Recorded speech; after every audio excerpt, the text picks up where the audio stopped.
Assalamualaikum warahmatullahi wabarakatuh. Saya Tati Septianggraini. Di sini saya akan menjelaskan tentang accounting for merchandising operating atau akuntansi perusahaan dagang.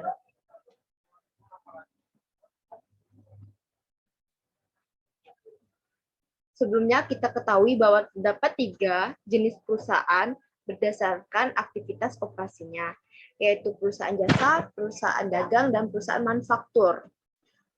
3 perusahaan ini memiliki perbedaan, yaitu kita akan bahas satu-satu. Pertama, diawali dengan perusahaan jasa. Perusahaan jasa ini adalah memberikan layanan langsung kepada para pelanggan. Pendapatan dari perusahaan ini pun disebut dengan pendapatan jasa. Dan persediaan perusahaan jasa ini berupa perlengkapan untuk mendukung layanan jasa yang akan kita berikan pada pelanggan. Lalu perusahaan dagang. Aktivitas utama perusahaan dagang ini adalah membeli barang dagangan lalu menjualnya kembali kepada para pelanggan tanpa mengubah bentuk apapun. Pendapatan dari perusahaan dagang ini disebut dengan penjualan. Lalu selain memiliki perlengkapan, perusahaan dagang juga memiliki persediaan. Persediaan dari perusahaan dagang ini berupa barang dagangan yang siap dijual pada para pelanggan. Lalu perusahaan manufaktur. Perusahaan manufaktur ini adalah perusahaan yang mengelola bahan baku menjadi barang jadi yang siap untuk kita jual kepada para pelanggan. Pendapatan dari perusahaan manufaktur ini sama dengan perusahaan dagang, yaitu penjualan. Dan perusahaan manufaktur ini memiliki 3 persediaan. Yang pertama itu ada persediaan bahan baku, persediaan barang dalam, dan persediaan barang jadi. Ini merupakan aktivitas operasional perusahaan jasa dan perusahaan dagang. Kita mulai pertama dari perusahaan jasa. Untuk bisa menjalankan perusahaan jasa, tentunya kita harus memiliki cash atau modal untuk membelikan peralatan-peralatan yang mendukung layanan jasa yang akan kita berikan pada pelanggan. Setelah melakukan layanan jasa pada pelanggan, kita akan menerima uang atau menerima pendapatan jasa. Itu bisa secara langsung maupun piutang. Jika kita tidak menerima pendapatan itu secara langsung, kita akan mengakuinya sebagai piutang karena kita telah memberikan layanan tersebut. Maka kita boleh mengakui adanya piutang. Lalu merchandising company. Sama seperti service company tadi, kita harus memiliki cash untuk membeli barang dagangan. Setelah kita memiliki barang dagangan, kita akan menjualnya kembali pada para pelanggan. Dan setelah menjual dengan pelanggan, ini terdapat 2 jenis transaksi, yaitu secara kredit maupun cash. Jika kita melakukan transaksi secara kredit, maka kita akan mengakui pendapatan tersebut sebagai akun receivable atau piutang.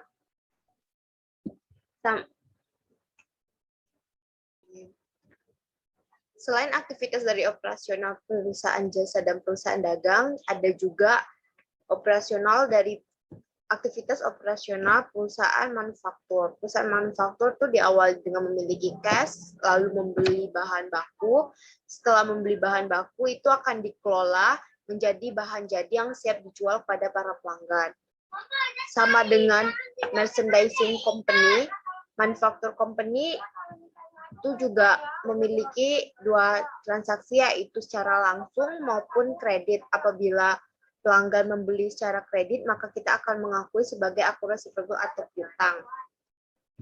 Selain dari aktivitas operasionalnya, terdapat juga perbedaan antara perusahaan jasa, perusahaan dagang, dan manufaktur, yaitu penghitungan dan penyajian laba ruginya. Perusahaan jasa itu menghitung laba rugi dengan menggunakan single step, sedangkan perusahaan dagang dan manufaktur menggunakan multiple step. Single step itu artinya pendapatan yang diperoleh langsung dikurangkan dengan semua beban untuk memperoleh laba rugi. Sedangkan Untuk penghitungan laba pada perusahaan dagang dan manufaktur itu menggunakan format multiple step, yaitu dengan pendapatan penjualan dikurangi dengan cost of goods sold, lalu kita mendapatkan laba kotor.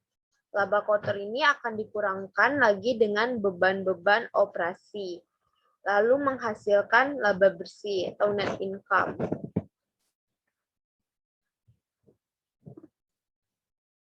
Lanjut, ini merupakan istilah-istilah yang berkaitan dengan arus kas. Pertama itu adalah bargaining inventory. Bargaining inventory ini adalah total harga perolehan atas barang dengan awal periode yang nilainya diambil dari nilai persediaan akhir periode sebelumnya. Lalu itu ada pembelian atau cost of good purchase adalah total harga perolehan atas barang yang dibeli.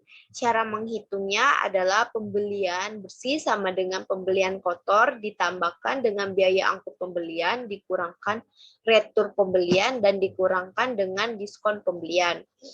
Lalu ada barang tersedia untuk dijual, yaitu adalah harga total harga perolehan atas barang yang tersedia untuk dijual. Menghitungnya itu adalah dengan menjumlahkan persediaan barang dagang awal ditambah pembelian bersih. Lalu yang keempat itu ada HPP atau harga pokok penjualan. Itu total harga perolehan atas harga yang dijual dalam satu periode. Cara menghitungnya itu adalah cost of goods sold sama dengan unit yang terjual dikalikan dengan harga perolehan per unit.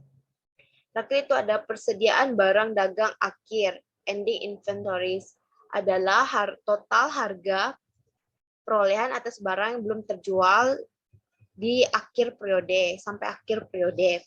Cara menghitungnya itu dengan ending inventory-nya sama dengan unit yang tersisa plus harga perolehan per unit. Untuk penjualan, itu adalah pendapatan yang berasal dari hasil penjualan dalam satu periode.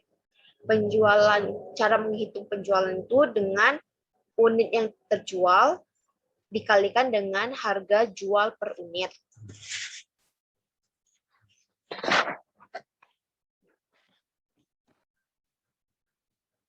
Kita lanjutkan dengan sistem pencatatan persediaan. Terdapat dua sistem pencatatan persediaan, yaitu pertama perpetual dan periodik. Dua sistem ini memiliki perbedaan. Pertama, perpetual ini, setiap terjadi transaksi yang berhubungan langsung dengan barang dagang, maka langsung mempengaruhi nilai persediaan. Sedangkan periodik ini tidak langsung mempengaruhi nilai persediaan. Lalu, perpetual ini menggunakan kartu persediaan sebagai buku pembantu, sedangkan periodik ini tidak menggunakan kartu persediaan. Perbedaan selanjutnya itu adalah harga pokok penjual. Pada perpetual itu terdapat harga pokok penjualan yang akan dihitung di setiap transaksi penjualan. Sedangkan periodik ini harga pokok penjualannya baru bisa dihitung setelah perusahaan menghitung nilai persediaan. Perbedaan selanjutnya itu adalah jurnal penyesuaian pada sistem perpetual ini melibatkan dua akun, yaitu persediaan barang dagang dan harga pokok penjualan. Dengan posisi akun disesuaikan dengan kasusnya. Sedangkan pada sistem periodik itu melibatkan dua akun, persediaan barang dagang dan harga pokok penjualan. Jurnalnya dibuat ketika perusahaan menghapus nilai persediaan awal, yaitu cost of goods sold di debit dan inventory di kredit. Selanjutnya kita akan bahas laporan keuangan pada perusahaan dagang. Pertama itu adalah laporan laba rugi. Ada dua sistem pencatatan pada laporan laba rugi, yaitu pencatatan secara perpetual dan pencatatan secara periodik. Jika perusahaan mencatat menggunakan sistem pencatatan perpetual, maka nilai cost of goods sold dapat langsung diperoleh dengan melihat pada catatan kartu persediaan. Namun, jika perusahaan menggunakan sistem periodik, maka sebelum menyusun laporan laba rugi, perusahaan terlebih dahulu menghitung harga pokok penjualan untuk periode tersebut. Baiklah, itulah pembahasan dari saya tentang accounting for merchandising operating atau akuntansi perusahaan dagang.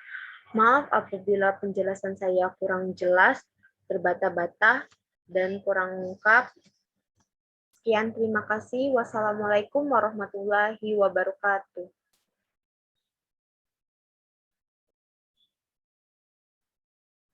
Baiklah, itulah pembahasan dari saya tentang accounting for merchandising operating atau akuntansi perusahaan dagang.